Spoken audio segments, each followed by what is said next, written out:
nombre, Padre, y pedirte ciertamente que tú, este estudio, Señor, podamos aprenderlo, podamos recibirlo, Padre, con humildad para escuchar tu voz, Padre, y lo que tengas preparado para el día de hoy, Señor, lo podamos recibir y ciertamente aplicar a nuestra vida en beneficio de nuestra iglesia y para tu gloria, Señor.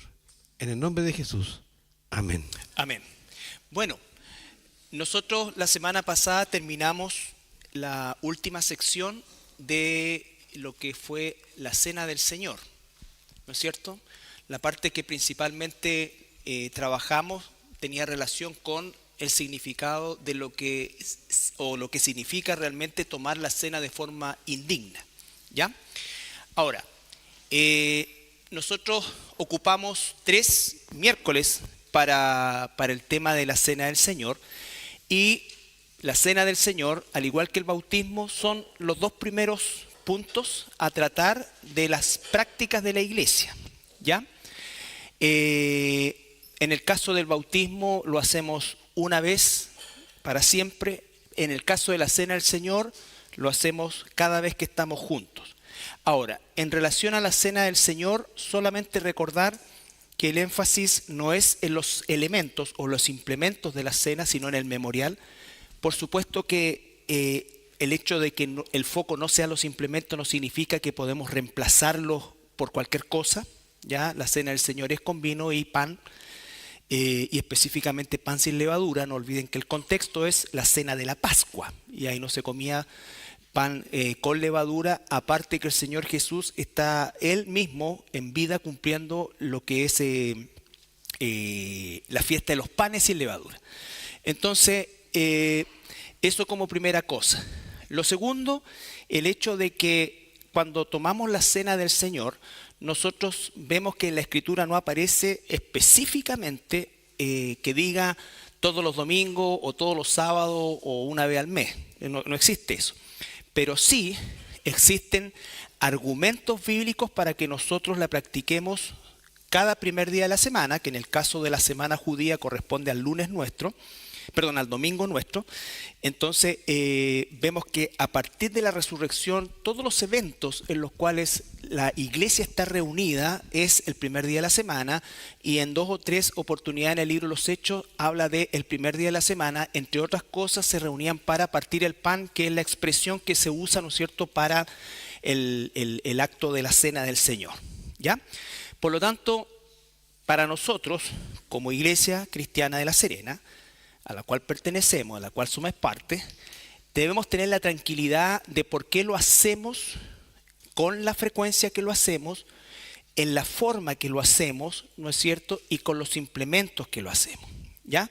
Esto principalmente porque es probable que tú tengas a lo mejor algún conocido, compañero de trabajo, amigo, familiar, que pertenezca a otra iglesia que lo hacen de otra manera, ¿ya? Nosotros abrazamos, por decirlo de alguna manera, esta forma basado en estos principios bíblicos. Entonces yo quiero que tengamos esa tranquilidad y tengamos la respuesta adecuada. Lo mismo con el bautismo, ¿ya? Incluso yo les presenté una porción muy breve de lo que es la didaché. La didaché, recuerden que significa enseñanza, y la didaché es un escrito, es un manual en el fondo de uso o de cómo se hacían las cosas en la iglesia primitiva. La didaché se comenzó a escribir más o menos el año 75-80, después de lo que fue la destrucción del templo, del segundo templo. Se compiló, nosotros tenemos que entender todo lo que significó la destrucción del segundo templo. Y los cristianos, por supuesto que a esa altura, ya siendo perseguidos, obviamente tenían que organizarse de alguna manera. La didaché lo que es un manual escrito por cristianos contemporáneos incluso a la época del apóstol Juan, que fue el último de los apóstoles en morir.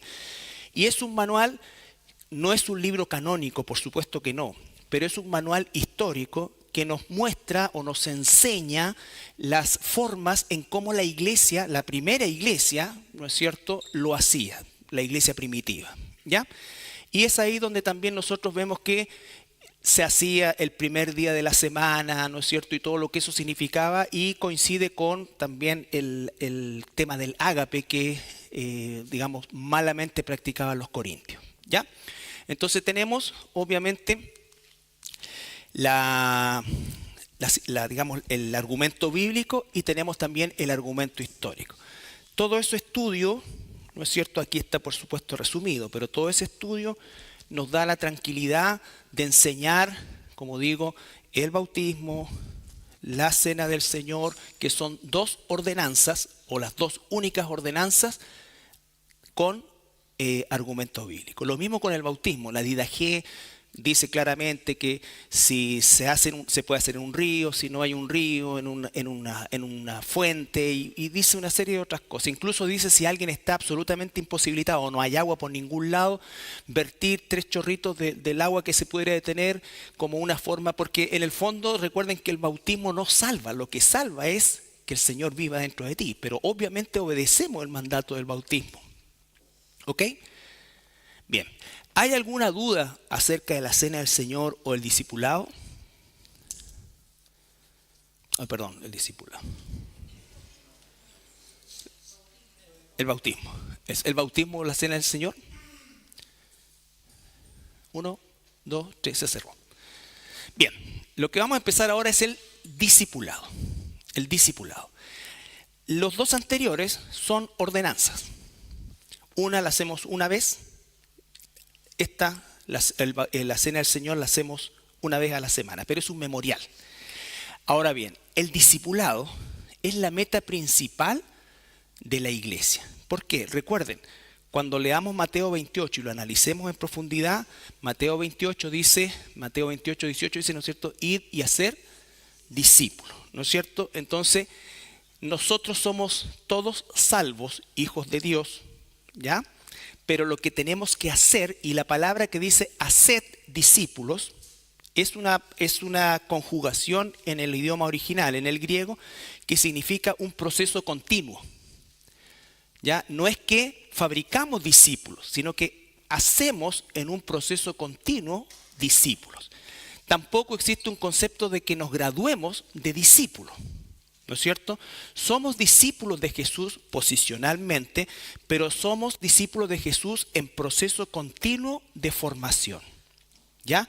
Eso es importante, porque el discipulado, aunque como iglesia por supuesto tenemos un programa de discipulado y que toda iglesia debiera tener, pero es una forma de incorporar a los hermanos nuevos, ya sea que hayan nacido recién o que vengan de otra iglesia, incorporarlos a nuestra iglesia bajo los conceptos y materias básicas en las cuales nosotros debemos estar en un mismo sentir y de ahí para arriba. Pero, ¿no es cierto?, al discipulado que se refiere aquí es el proceso donde toda la iglesia estamos involucrados. Y otra cosa que es fundamental, el discipulado es algo que nosotros recibimos en la iglesia, que damos en la iglesia, pero que tiene una, diríamos nosotros, o debiera tener una expresión en un 90% fuera de la iglesia. ¿Se entiende? ¿Por qué? Porque el discipulado es algo que nos tiene que identificar. Recuerdan que la palabra santo, entre otras cosas, significa diferente. ¿No es cierto? Entonces nosotros nos preparamos para la obra del ministerio y el ministerio tiene una parte interna que nos edificamos unos a otros a través de los distintos servicios que una iglesia tiene, pero por sobre todas las cosas, la mayor parte del tiempo de los hijos de Dios transcurre fuera de la iglesia, con compañeros de trabajo inconverso, con familia inconversa, con vecino inconverso. ¿Se entiende? Entonces es ahí donde básicamente debe expresarse que soy un discípulo de Cristo. ¿Recuerdan cuando toman preso a los apóstoles la primera vez en el libro de los Hechos? Y cuando los echan, dicen, y reconocieron que habían estado con Jesús. O sea, se podía ver la firma de Jesús en sus vidas, delante de inconversos. ¿Ya? Esto es fundamental, hermano. Es fundamental.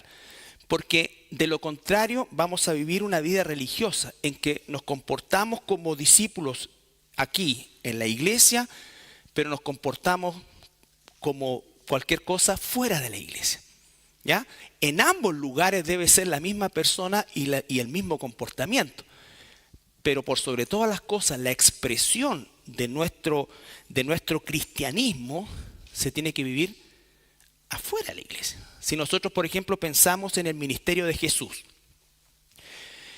el ministerio de Jesús fue público. Jesús tenía que incluso, por decirlo de forma coloquial, arrancar para encontrar espacios de comunión íntima con el Padre, porque permanentemente estaba con gente. Entonces, significa que esa es la realidad, y los discípulos, los apóstoles también, estaban con gente permanentemente. Entonces, el discipulado, por eso es hacer discípulos a todas las naciones, ¿no es cierto? Ese es lo que llamamos la gran comisión.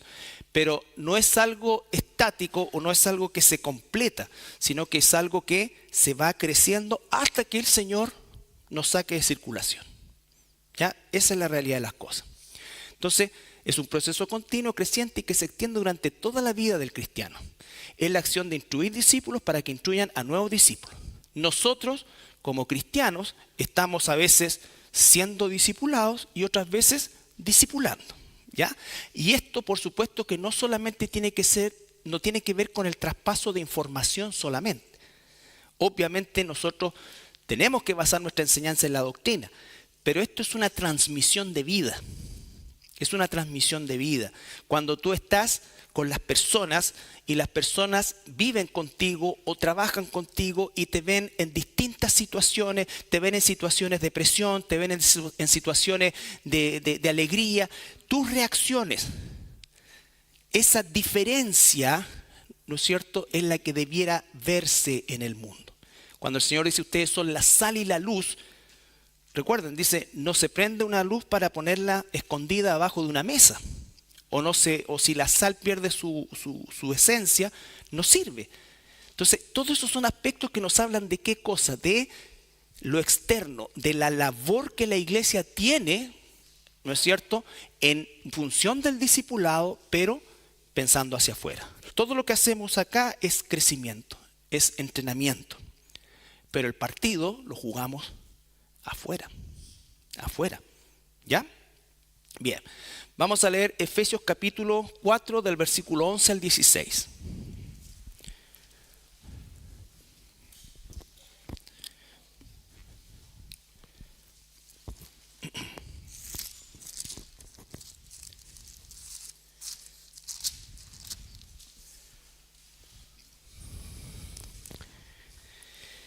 Y él mismo constituyó a unos apóstoles, a otros profetas, a otros evangelistas, a otros pastores y maestros, a fin de perfeccionar a los santos para la obra del ministerio, para la edificación del cuerpo de Cristo. Pausa. ¿No es cierto? Dice, y él mismo constituyó a unos apóstoles.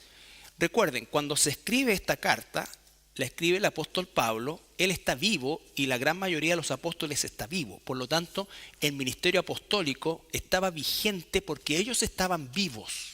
Una vez que muere Juan, se acabó el ministerio de apóstoles. No existen apóstoles, ¿ya? Como oficio. No existen apóstoles como oficio.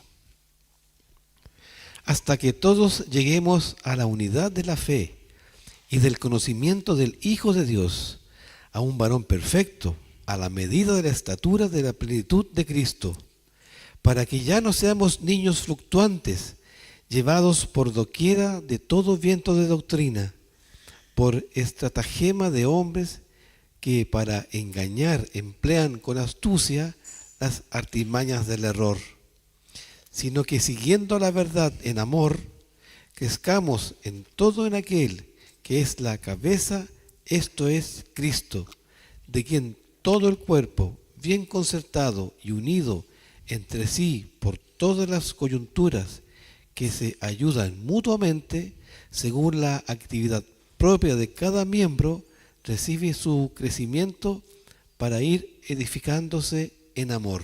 Ya.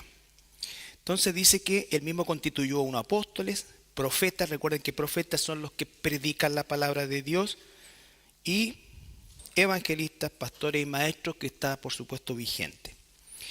Y el propósito es perfeccionar a los santos, ¿ya? Perfeccionar a los santos para la obra del ministerio, para la edificación del cuerpo de Cristo. El cuerpo de Cristo nos edificamos adentro y nos edificamos cuando estamos fuera, porque es como el Señor llama a sus ovejas a través de nosotros, ¿ya?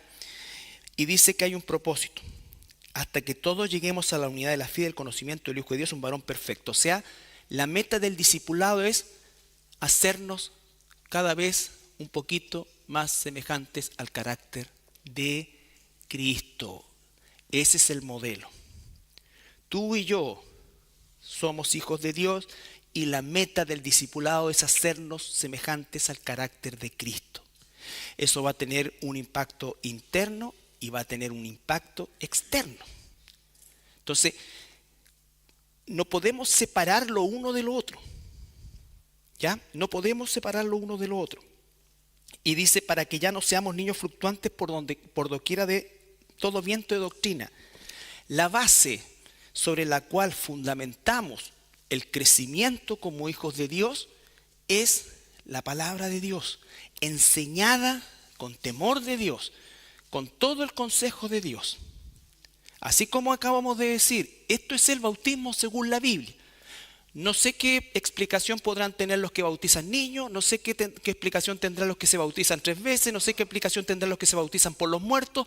Ellos tendrán que dar sus explicaciones. Pero lo que la Biblia nos enseña es esto. Por eso es que tomamos semanas y semanas para que quede claridad y que tú y yo nos sentemos sobre bases sólidas. La cena del Señor es esto. Es esto. Hacemos lo que hacemos porque esto es lo que la Escritura nos enseña. Si allá la toman una vez al año, la toman otra vez al año, si la toman con jugo de uva, con galletas de soda, que den ellos las explicaciones. Pero tú tienes que tener firmeza. No sea cosa como, oh, pero ¿cómo hacen eso? Nosotros allá lo hacemos con Coca-Cola y galletas. ¿En serio? Ay, ¿por qué en la iglesia no lo hacemos así? Para eso es esto. Todos nosotros estamos instruidos y somos responsables. ¿Ya? Ni siquiera estamos pidiendo que convenzamos al otro. A lo mejor le podemos decir, mira, la Biblia dice esto. Pero no somos responsables. ¿Ya? Y dice también, 2 Timoteo 2:2,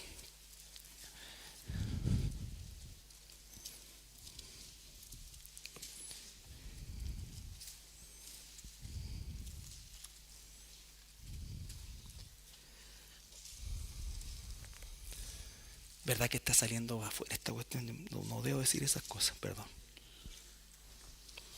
Menos mal que nos ve la Sania ni Quique. ¿Quién más? Alguien más por ahí. Lo que has oído de mí ante muchos testigos, esto encarga a hombres fieles que sean idóneos para enseñar también a otros. Ya, entonces el propósito es lo que Pablo tuvo su Timoteo. Una pregunta. De todos los años que tú tienes como cristiano o como cristiana, como hijo de Dios, ¿podrías decir que te has reproducido, que hay una hermana o un hermano que tú, entre comillas, has engendrado espiritualmente como un padre espiritual, así como Pablo tuvo un Timoteo? Esto no es masivo, estoy hablando de Pablo tuvo probablemente a Timoteo, a Epafrodito y quizás un par más. Le habló a mucha gente, a Tito, ¿no es cierto? Pero nosotros podemos decir, tenemos un Timoteo. ¿Te das cuenta? O sea, esas son preguntas que tenemos que hacernos, porque todos nosotros podemos hablarle a mucha gente, pero hemos impactado la vida de alguien al punto de que ese hermano, esa hermana nos pregunta, le hemos orientado, no solamente con cosas bíblicas, sino que hemos ganado la confianza para que esa hermana o ese hermano venga y me pregunte cosas más personales de su vida, porque ve en ti, ¿no es cierto?, un consejo sabio, ve un referente. Ve un referente. Entonces, eso, hermanos, es importantísimo. Porque una parte importante de nuestra vida como cristianos es reproducirnos. ¿Qué dice, ruido? Se está rascando. Entonces, Pablo dice, Timoteo. Pablo tuvo a Timoteo, pero le dice a Timoteo, reprodúcete, encárgale a otros. Cosa que esos otros le encarguen a otros. Que no se corte el ciclo. Que no se corte el ciclo. Y recuerden, por eso es tan importante que veamos esto, hermanos. Y se los digo, al margen de lo que nosotros tenemos como ministerio de discipulado, que por supuesto es fundamental. Pero el discipulado va mucho más allá. Es un traspaso de vida. El discipulado significa que yo me reproduzco, pero no puedo reproducir lo que no soy.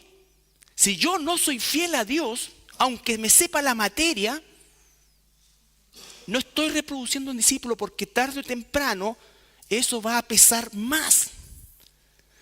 ¿Qué voy a hacer si yo tengo una lección que dice dar y yo no doy? ¿Qué dice una lección que orar y yo no oro? ¿Cómo puedo? No tengo autoridad espiritual aunque lo haga. No somos perfectos, por supuesto, pero tenemos que empezar a cambiar el timón, la dirección. Todos los que estamos acá, salvo excepciones, la mayoría que estamos ya sobre los 60, estamos en el último cuarto del partido. Si es que no viene algo antes. ¿Vamos a seguir con la misma? ¿Vamos a seguir teniendo todo, queriendo cumplir nuestros sueños? O sea, abracemos los sueños, por decirlo de alguna manera, de Dios. ¿Me entiendes? Pero para eso hay que parar la máquina y decir realmente dónde estoy parado, quién soy, por qué estoy aquí. ¿Por qué estoy aquí? ¿Tú te has preguntado por qué todavía estamos vivos? ¿Estás vivo? ¿Estoy vivo?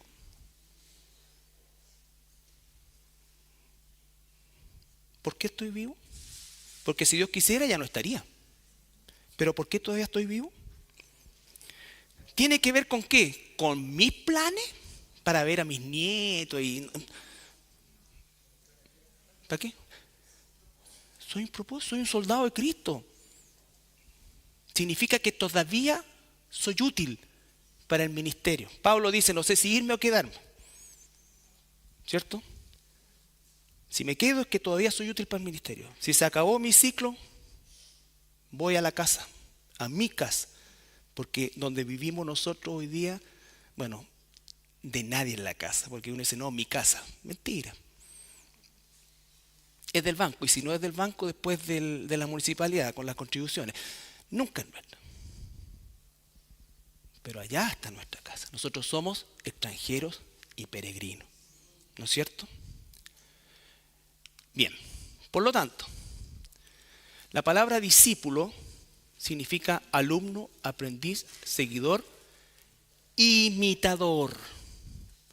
Lucas 6:40. Imitador.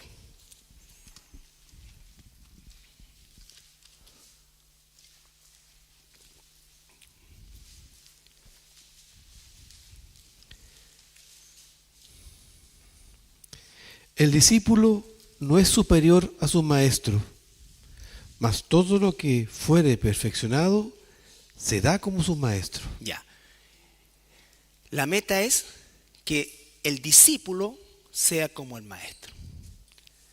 Esto no tiene que ver con si el discípulo llega a ser más conocido, llega a ser más influyente. No, está hablando del carácter. Lo otro lo da Dios. Lo otro lo da Dios. Dios tiene determinado si tú te vas a poder impactar la vida de 3, 4, 10, 100, 500. Eso es de Dios. Pero en carácter es igual. Es igual. ¿Por qué? Porque ambos estamos yendo en la dirección del que está por sobre nosotros, Cristo. ¿Ya? Entonces, discípulo, alumno, aprendiz, seguidor, imitador. Vamos a analizar Mateo 16, 24 al 26.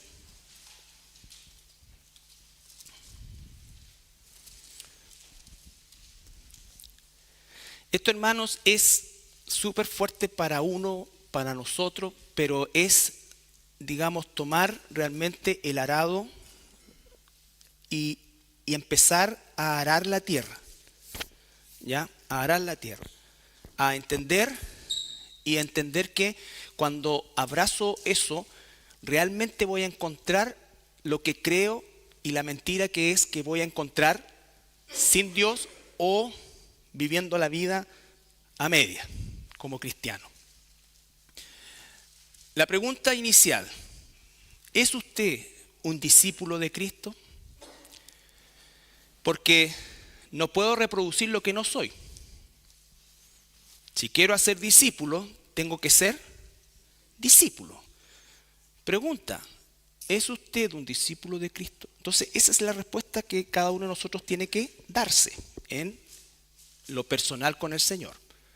Mateo 16, 24 al 26. Entonces Jesús dijo a sus discípulos: si alguno quiere venir en pos de mí, niéguese a sí mismo y tome su cruz y sígame. Porque todo el que quiera salvar su vida, la perderá. Y todo el que pierda su vida por causa de mí, la hallará. Porque ¿qué aprovechará al hombre si ganare todo el mundo y perdiere su alma? ¿O qué recompensa dará el hombre por su alma? Ya. Entonces, Jesús está anunciando su muerte. Y vemos, ¿no es cierto?, que la escena transcurre cuando Pedro lo toma a un costado y le dice: Señor, que no te ocurra esto, todo. Y Jesús reacciona y le dice: apártate de mí, Satanás. ¿Por qué? ¿Por qué le dice apártate de mí, Satanás? ¿Estaba diciéndole algo malo al Señor? ¿Lo estaba insultando? No.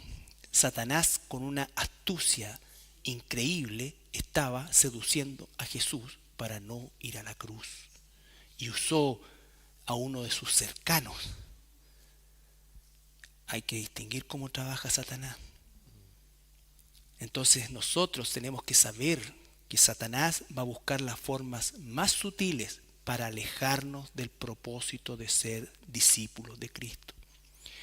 Somos salvos, pero tenemos que ser discípulos. Y eso es una decisión, es un mandato para nosotros. Si soy discípulo, podría reproducir discípulos.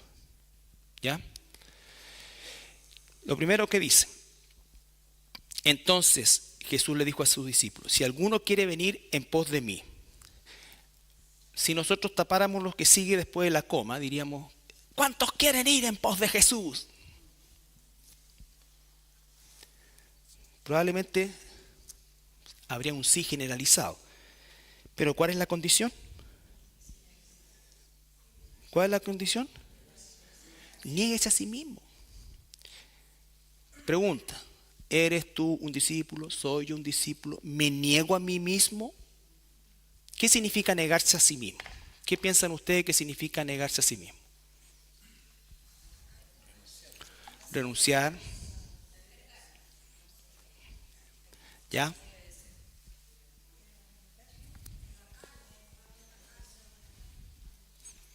Nosotros tenemos renunciar a los deseos de la carne, tenemos eso, pero y está bien.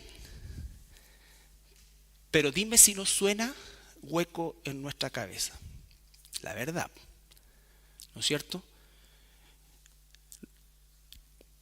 Renunciar a nosotros o negarnos a nosotros significa colocar primero a Jesús.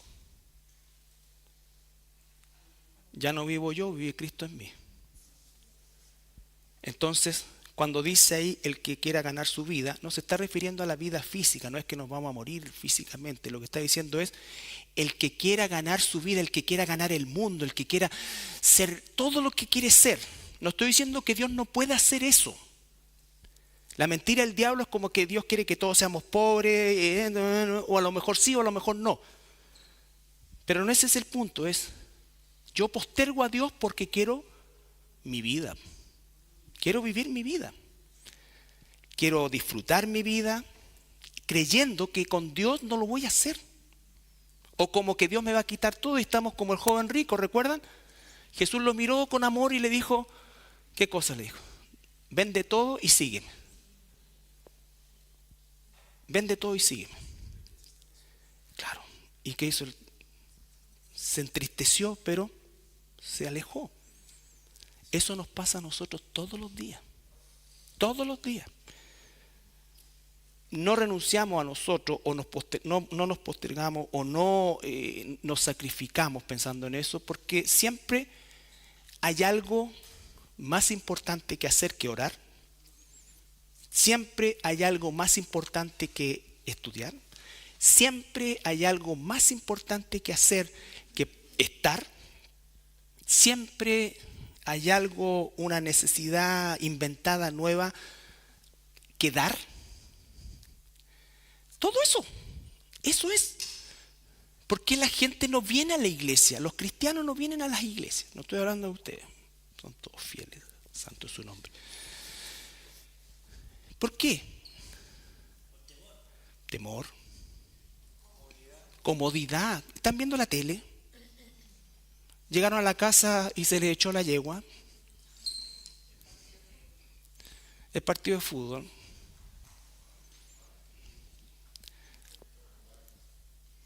Prefirieron otra cosa. Están jugando pádel, están en el gimnasio, están en esta cuestión. Si hiciéramos con un dron, por todo, lo veríamos que están haciendo cualquier cosa de actividad. Y si tú les preguntas, ¿quieres seguir a Dios? ¿Qué te van a decir? Sí. ¿En qué gasta la plata en los cristianos? ¿En qué gastamos la plata? No somos capaces. Y si Dios quisiera quitarnos todo de golpe y porrazo, ¿qué haríamos? Entonces, ¿en qué ocupamos el tiempo?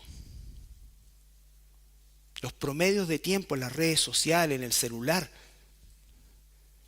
Entonces, niegues a sí mismo tiene que ver con que Jesús sea primero. Pero si no hago ese ejercicio y no persevero en eso, nunca voy a disfrutar de la presencia de Dios. Y nunca las cosas de Dios van a superar lo que el mundo ha puesto sobre mí. Y no es que el celular sea malo, la tele sea mala, ir al gimnasio sea malo, jugar pádel, no. Es que hay prioridades. Hay prioridades. Entonces, la importancia de esto, ¿por qué? Porque ser discípulo de Jesús es seguirlo. ¿Cuál era la prioridad de Jesús, el propósito de Jesús? ¿En qué invertía su tiempo Jesús? Y aún así tuvo un traidor en medio, por lo tanto el proceso no es perfecto. Sin embargo, hay que hacerlo.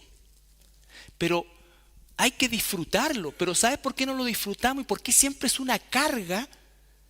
Porque nosotros queremos nuestra vida. No queremos perder esa vida. Pensamos que puedo tener un pedazo de esto y un pedazo de esto, un pie acá y un pie allá, y eso es falso, es una mentira satánica.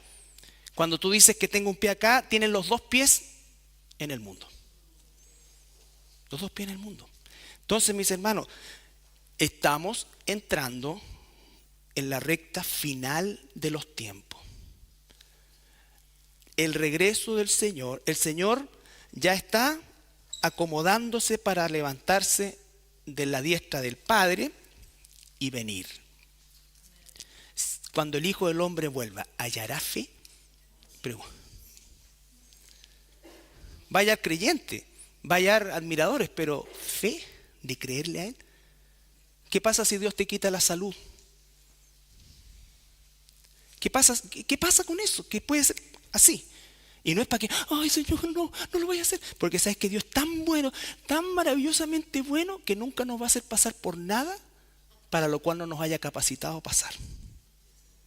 Así que en eso podemos estar seguros. Pero Él es soberano. Entonces la gracia de Dios es algo de lo cual la iglesia ha abusado de sobremanera, sobre todo en esta época. En esta época, hermano. Y yo espero en el Señor que nosotros seamos un remanente, no que nos volvamos espirituales y digamos los otros son los... No, que realmente abracemos esto y seamos realmente un remanente que pueda lograr, ¿no es cierto?, impactar la vida de los que están adentro y la vida de los que están afuera. Nuestra vida tiene que valer la pena.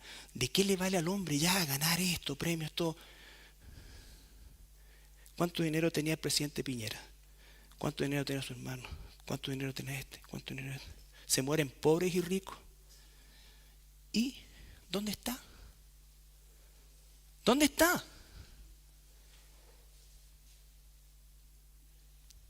¿Qué va a pasar? Todos los que se mueren, los que se suicidan, los artistas, la gente que tiene dinero, la gente que no tiene dinero, la gente millonaria, la gente conocida, la gente... Y después de eso, ¿qué más? Entonces, ¿qué es lo que quiero que nosotros asumamos? Que tenemos un tiempo muy corto para hacer la obra de Dios. Y yo quiero disfrutarla, yo la disfruto, tú tienes que disfrutarla. Pablo dice, me gozo en mis tribulaciones, porque entonces parece un loco, aún para nosotros los cristianos, pero es porque su foco era otro. Hay cristianos que no leen esa parte porque la encuentran un loco. Y Dios no nos va a hacer pasar por nada que nosotros no estemos capacitados por Él para pasar. Entonces, el que quiere ser mi discípulo, ¿qué es lo que tiene que hacer? Este es un proceso diario. Todos los días ve sobre tus rodillas. ¿No es cierto? Ve sobre tus rodillas. O postrado, o sentado, como quiera. Porque estás solo con el Señor. Y rinde ese día al Señor, pero parte haciéndolo. Y examínate. Deja las oraciones banales a un lado y empieza a concentrarte en eso, Señor, que realmente cambie mi manera de pensar. Y lo demás Él se va a encargar. Busca el reino de Dios y su justicia y Él se va a hacer cargo de tu trabajo, de lo que necesite. De lo que necesite. ¿Entiendes? Entonces, mira, cuando dicen hagamos una cadena de oración por, ¿no es cierto? Como que si Dios respondiera a las cadenas. Esa cuestión es de los católicos. Las cadenas de oración son de los católicos. Entonces, tener cuidado con esas cuestiones. Y no digo Dios va a responder todo, oremos por el hermano Juan que está enfermo y lo van a operar. Ok, oremos por el hermano Juan que está... Pero esas no son las motivaciones principales. Porque si Dios quiere llevarse al hermano Juan, gloria a Dios. Ahora, si Juan no es cristiano, Señor, antes que parta, abre su corazón. Pero nosotros, ¿qué? Oramos por la salud. Eso está en la mano de Dios. Eso está en la mano de Dios. Ahora, con esto estoy diciendo que no hay que nunca orar para que se sane alguien. No. Pero estamos enfocados en lo nuestro. Lo nuestro. ¿Ya? Lo nuestro. Cuando podamos aprender, ¿sabes qué? Cuando logramos nosotros ni nombrarnos a nosotros mismos, más que para que nos perdone los pecados. Y nuestra oración está hacia otro. ¿Tienes tú una lista de oración de gente no convertida que está alrededor tuyo, por los cuales oras todos los días? ¿Tienes anotados ya, porque el Señor te mostró las inclinaciones pecaminosas? ¿Tienes anotado eso para fortalecerte lo que viene del día y luchar contra eso? Cosa que cuando venga la cosa me acuerdo de mi tiempo de oración y tengo la fuerza del Señor para no hacerlo. Si necesito algo, el Señor me lo va a dar. Me lo va a dar. Pero no estemos, Señor, y yo te pido, por favor, bueno, y tú sabes, Señor, que yo necesito, bueno, Señor, necesito tanto que tú me abras la puerta en ese trabajo, Señor, claro, porque cuando después la abre, nunca más, Señor, nunca más, Señor. Entonces deja que Dios haga su parte. Estamos hablando de ser discípulo. Si a alguien le parece esto demasiado fuerte o que me está pasando la raya, no es así. Porque quiero que nosotros, que somos un remanente de una iglesia sana, seamos capaces de asumir esto de forma, pero no con un afán de elevarnos espiritual, no. Por el contrario, de bajar, de orar, de amar, de cambiar, de darle el sentido a la vida que Dios quiere que tengamos. Cosa que cuando nos presentemos ante el Señor no tengamos de qué avergonzarnos. De qué avergonzarnos.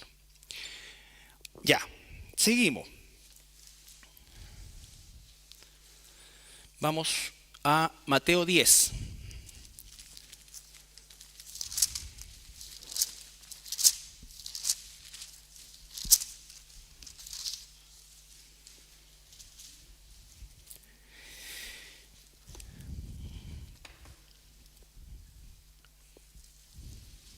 Mateo 10, 34 al 39.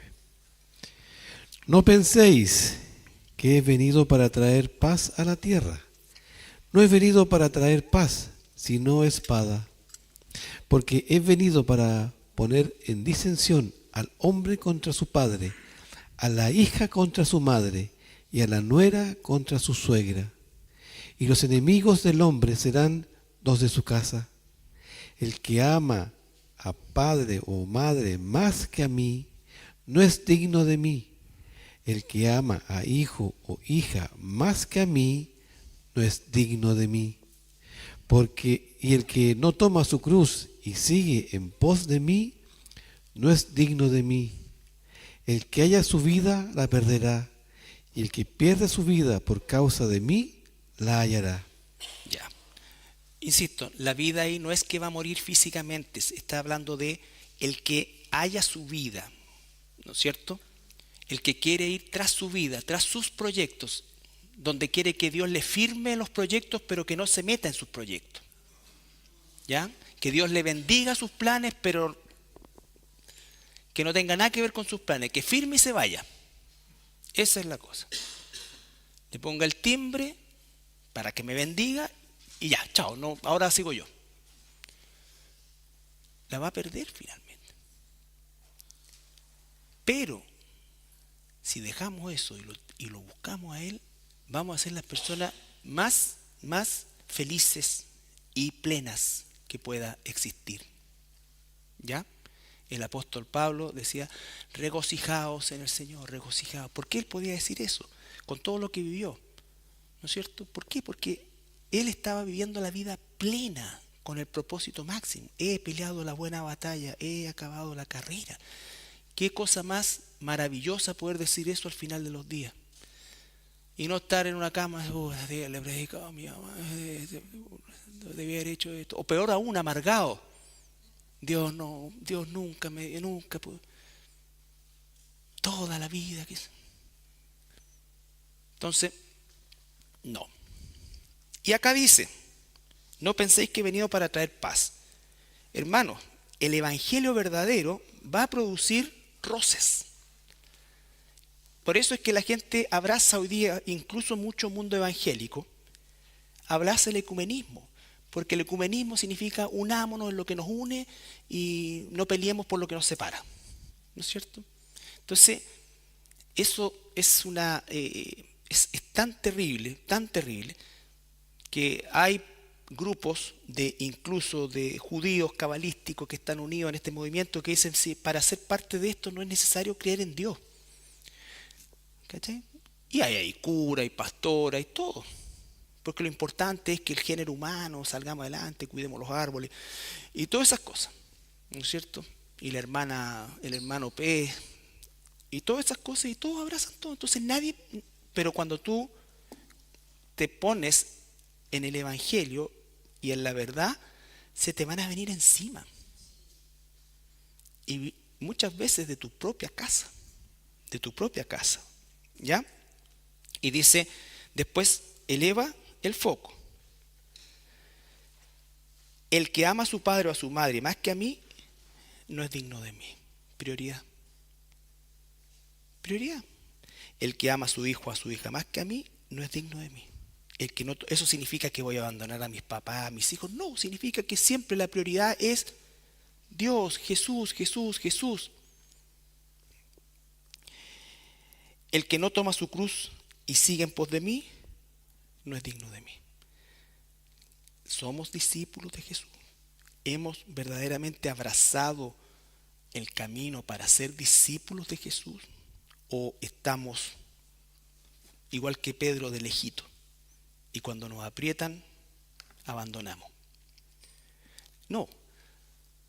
Por supuesto que no nos vamos a graduar y que siempre vamos a estar faltos, pero tenemos que tomar la decisión de cambiar el chip en nuestra cabeza y que el Espíritu Santo realmente nos empiece a guiar en esa dirección y a ejercitarnos en la oración en esa dirección, en el propósito. Este es el día que hizo el Señor y me ha permitido despertar. Tengo todas estas cosas que hacer, pero lo primero que tengo que hacer es buscarlo a Él.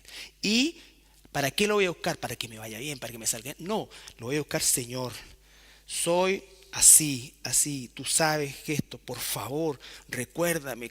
El Espíritu Santo me redarguya cada vez que esté cerca de la tentación. Ayúdame esto, porque quiero honrarte, quiero glorificarte. Dame amor genuino por ese jefe, por ese compañero, por eso. Listo. Lo demás déjalo de lado. Que el Señor sabe. Antes que abra la boca, dice, sabe lo que necesito. Entonces, cambiar la forma de orar. Cambiar la forma de orar. Se va a sentir raro los primeros días, pero los prometo que resulta. El acto voluntario de negarse a sí mismo, el ejemplo de Cristo. Filipenses 2, 5 al 8.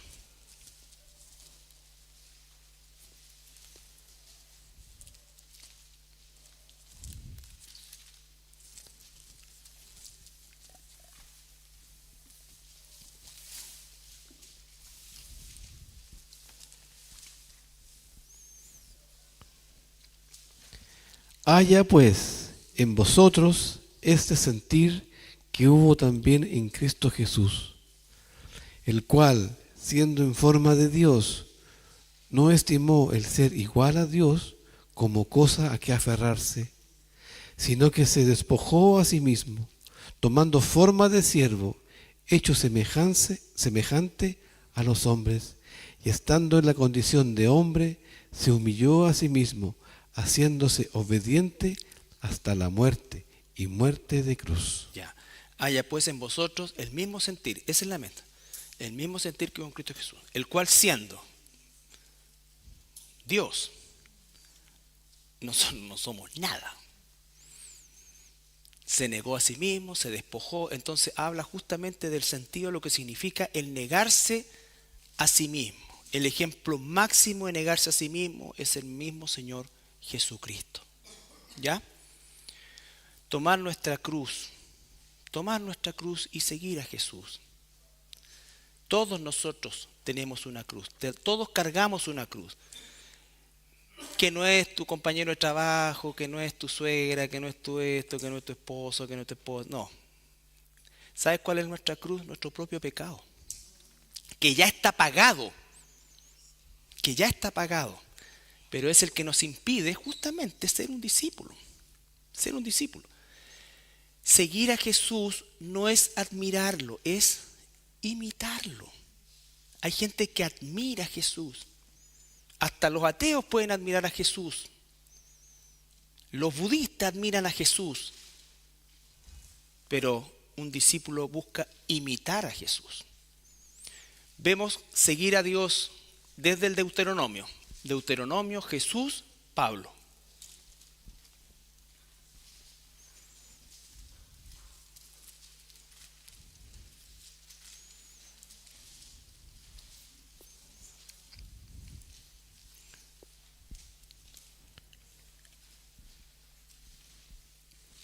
En pos de Jehová vuestro Dios andaréis, a Él temeréis, guardaréis sus mandamientos y escucharéis su voz.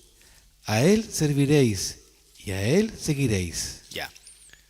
La ley dice, escucharás su voz, seguirás sus mandamientos, a Él vas a temer, a Él vas a seguir. Eso es lo mismo que tenemos que hacer nosotros hoy día. No hay nada nuevo bajo el sol. Esa es la forma en cómo Israel iba a mantenerse unido a Dios. Jesús dice después, Juan 8:12, Israel iba a ser su discípulo como pueblo si seguía esto. Jesús nos dice en Juan 8:12.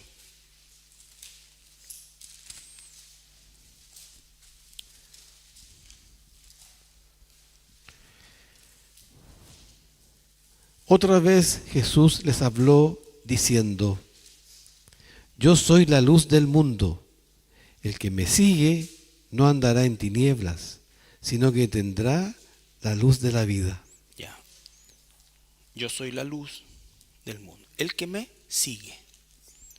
Nosotros los cristianos seguimos a Jesús, imitamos a Jesús. 1 Corintios 11:1, Pablo dice.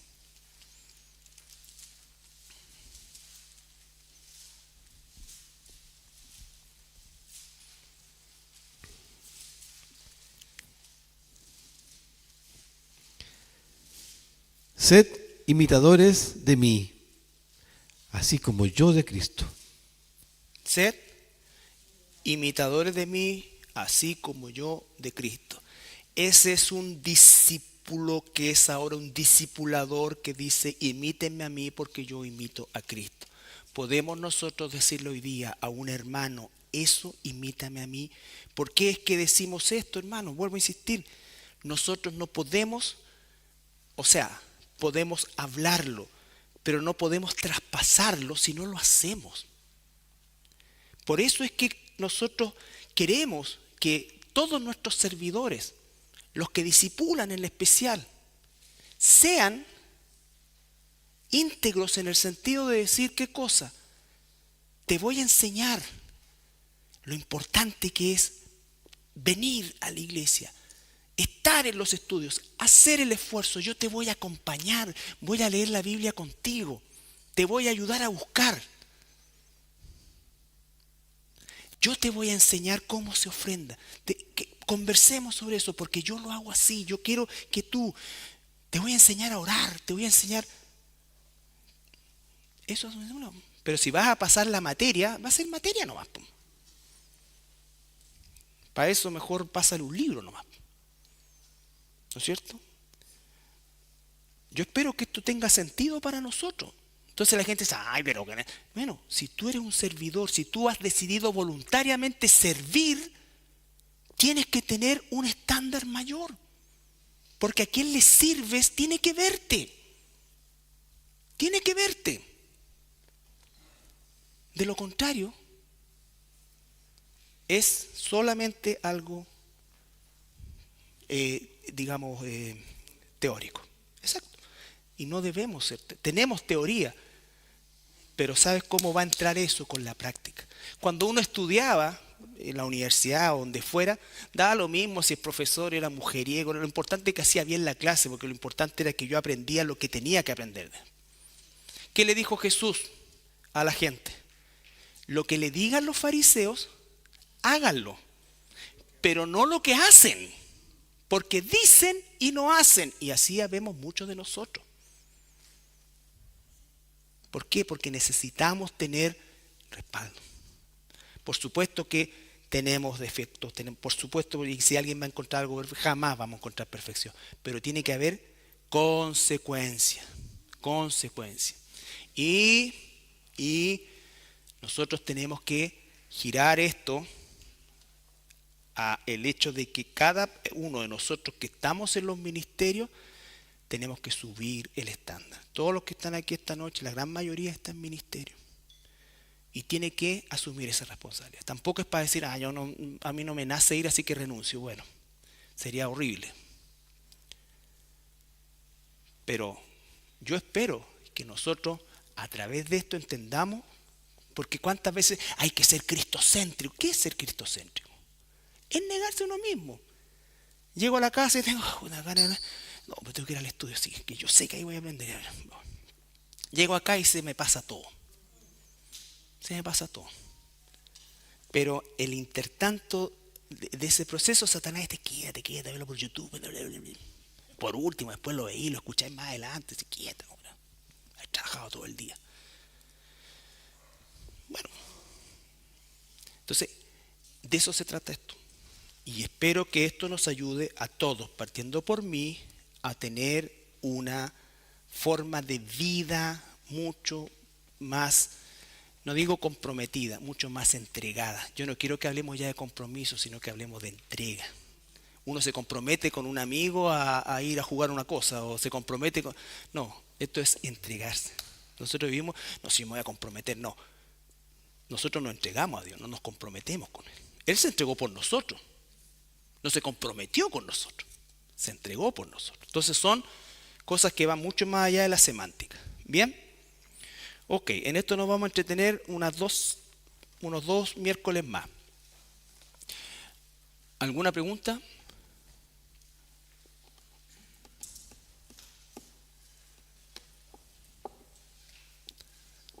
Ya.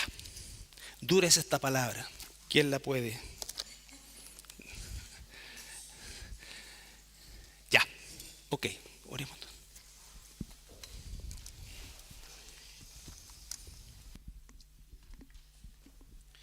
Gracias, Padre, por este estudio del día de hoy, Padre.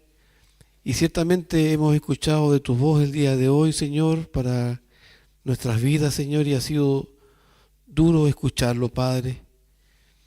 Ha sido difícil porque tenemos que reconocer ante ti, Padre, confesar que tantas veces no hemos sido discípulos dignos delante de ti.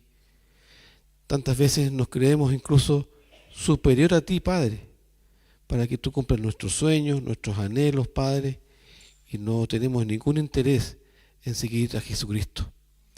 Padre, pero también gracias por este estudio del día de hoy, porque nos permite hacer ese examen en nuestras vidas, Padre, para primeramente pedirte perdón, para ser transformados por esta palabra que hemos escuchado, Señor, para que un día, cuando estemos delante de tu presencia, Padre, podamos ser dignos obreros delante de ti. Que esta palabra no nos desanime, que este estudio del día de hoy, que seguiremos las próximas semanas, Padre, no nos den un desaliento, al contrario, Padre, que nos anime, que nos desafíe para cambiar, para ser transformados, Padre, para ser discípulos tuyos que sean de tu agrado.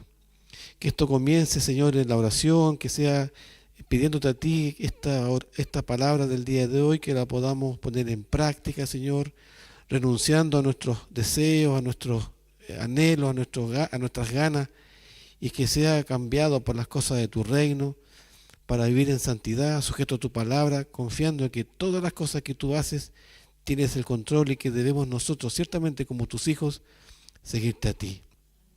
Que podamos renunciar a ese yo gigante que tenemos, que tú los destruyas, Padre, para que sea Cristo transformando y siendo la imagen de Cristo para las personas afuera, Padre. Tantas veces hemos sido de vergüenza, Padre, porque no hemos sido buen testimonio, porque ciertamente no hemos sido buenos discípulos tuyos, Señor. Una vez más te pedimos que este estudio del día de hoy nos transforme, nos haga un poquito más a la imagen de Cristo, y que eso llene de gozo nuestro corazón, llene de gozo nuestra vida, de estar inclinado a tus negocios y ser un poquito más a la imagen de Cristo. Gracias una vez más por este estudio, obra en cada uno de nosotros. Te pedimos respetuosamente que esta oración tú la puedas escuchar, que escuches nuestros corazones, nuestros anhelos, Padre, y que nos concedas, Padre, de que sea transformada nuestra vida a la imagen de Cristo. Obra por medio de tu Espíritu Santo y te pedimos todo esto en el nombre de Jesús. Amén.